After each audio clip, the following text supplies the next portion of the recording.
Strongman tries MMA and gets knocked out. Strongman, and you have Bradley Martin, who's 260, and all these influencers who don't really have a background in wrestling or any sort of combat. But obviously, this gentleman wants to try mixed martial arts. Let's find out, see what happens, boys. I think everyone I'm going to be fighting today is a pro fighter. Oh, you get knocked killed. What's going on, ladies and gentlemen? Welcome back to the channel. All right, this one comes to us from Discord. I saw this earlier. This dropped 2 days ago. Strongman tries MMA and gets knocked out.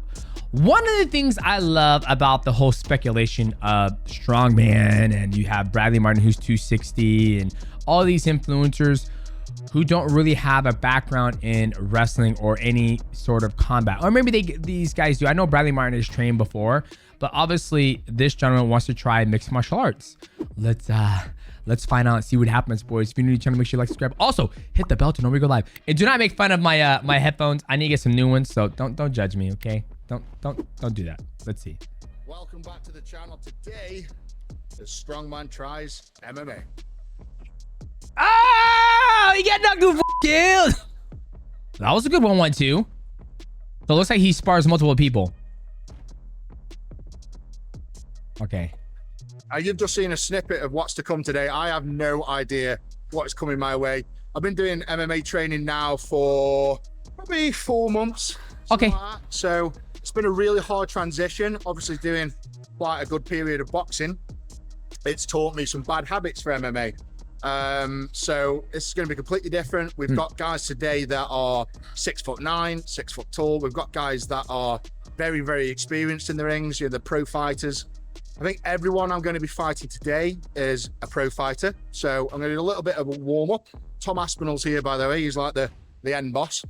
And then get in the ring. Tom Aspinall is Shao Kahn in Mortal Kombat. Was it now 5 weeks till I fight in Qatar? So it's going to be a hell of a journey. Standing game's getting quite good. Okay. I love that. So from my context of that conversation, this gentleman just, not conversation, but he just told me is that he's got a fight match set up in Qatar in a couple of weeks. And this is part of his training regimen that he's doing to get himself ready for this fight in Qatar. Already, I love his mindset. I love his attitude about putting himself through hell before he goes out there and fight. And he's going to get some guys who are the same size as him. And he's already been training. He's had some training in boxing, which he said gave him some bad habits for mixed martial arts. But I want to see what he does. But I'm already a big fan. I support him. I want to see what he can do, just because his attitude, getting himself ready for a fight. Struggle man. And I was pre-warned that he was a bit of a lethal weapon. Very cautious with this guy. Didn't want to attack him, to be honest. It's just wanted to feel each other out. Yeah, we'll wait and see. I get a nice little kick to the face in a second. It was a good wake-up call for the first round of sparring. Wee. Oh, it's okay. It was a good one. What we call that is this person is what he's watching him. There is a gentleman, Sahir. He said he's a watcher. He's watching him, and this gentleman is pawing everything while leaning himself outside of his guard. Right? He's already in an unathletic position to be able to make a quick adjustment whatsoever, because his head's outside of his home, in his box. When I usually do my seminars, I tell people this is the safest place for you. If anything comes and hits me, I have my right hand to block. I can do X block. I can go this way. I can move inside the shell. But once I'm like this and I'm pawing this way, I have to make a self-conscious decision to bring my hand up and block. Sometimes you can't make that reaction fast enough to block, and that's what this guy's doing. He's watching him. He's pawing him. Pawn, and then I'm just gonna throw this up and see if it hits him, and it does. I'm gonna do it in slow motion, and you can see the demeanor, and he doesn't really put a lot of stank on it. Yeah, we'll wait and see. But he's pawing. Even though his hand's there, it's still not fast enough to be able to do anything. He steps even further across the void, and once again, they're at the edge of the void. He's pawing across it. He's pulling his hand. You see, he has hands here. He's pulling it like this away. Right? Backs up. He steps in. Across the void. He gets way out of there. Right? Then he just switched from southpaw. He just switched. So once again, we always talk about this in MMA. When you switch from he's southpaw now, is he? I think he's southpaw. Yeah, he's southpaw because he's orthodox. He's southpaw now. Free kicks all day. High as well. Islam versus Volkanovski. He just switched southpaw. I don't know if he registered that. So comes up.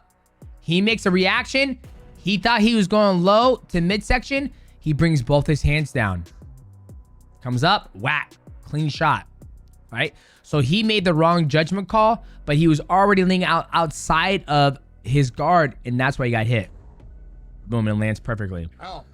Nothing to do. Okay. Okay, another sparring match. Good jab.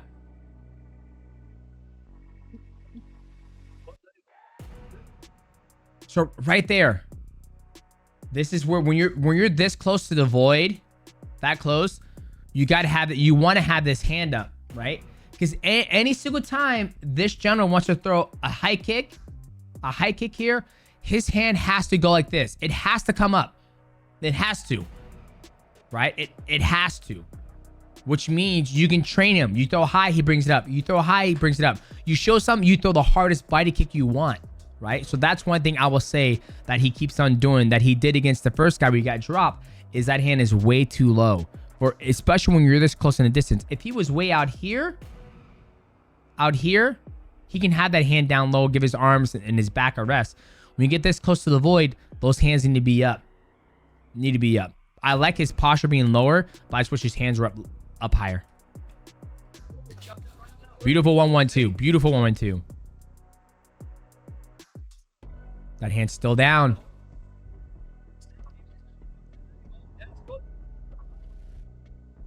See, there's that hand again. See, you see. Okay, but just go back. He just did it right there. Okay, look where his hand's at. Look, his hand went down and he brought this one across instead of doing an X block, right? But look where that hand's at. That hand's right there again. Right there again. If this guy would have went high and he would have missed that block, he would have got knocked down again.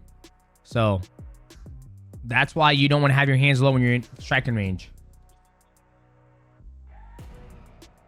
The hand had to come up.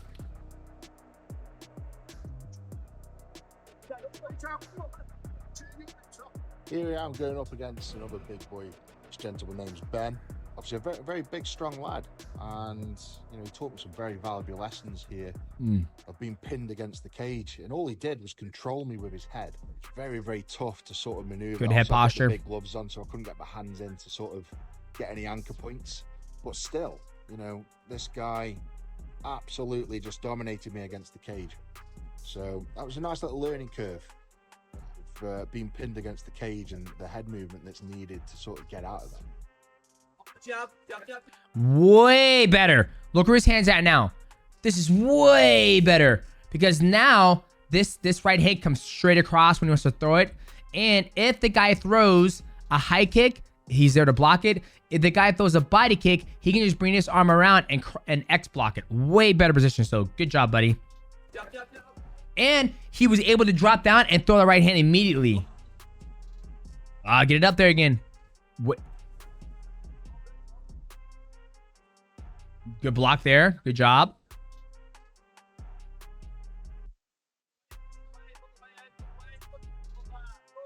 Good job. Nice wizard. Using that strength to throw him around.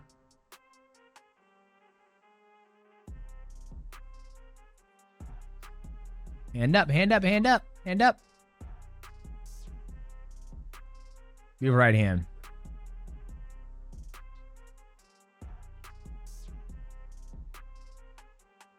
Right hand's a lot better when it's there.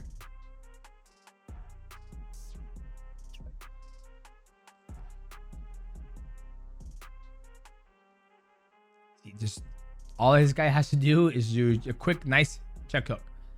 Quick, easy check hook. That's all he's got to do.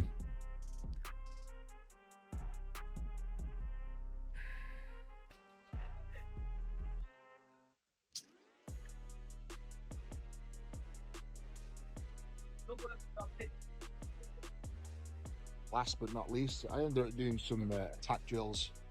Good job. Just good. Go through some drills with someone who's 6'9" and very good at defending himself. So I just finished off some drills and then I caught it with Tom Aspinall. Nice. Nice. Good angle there. Great angle. Right, I'm here with the main man.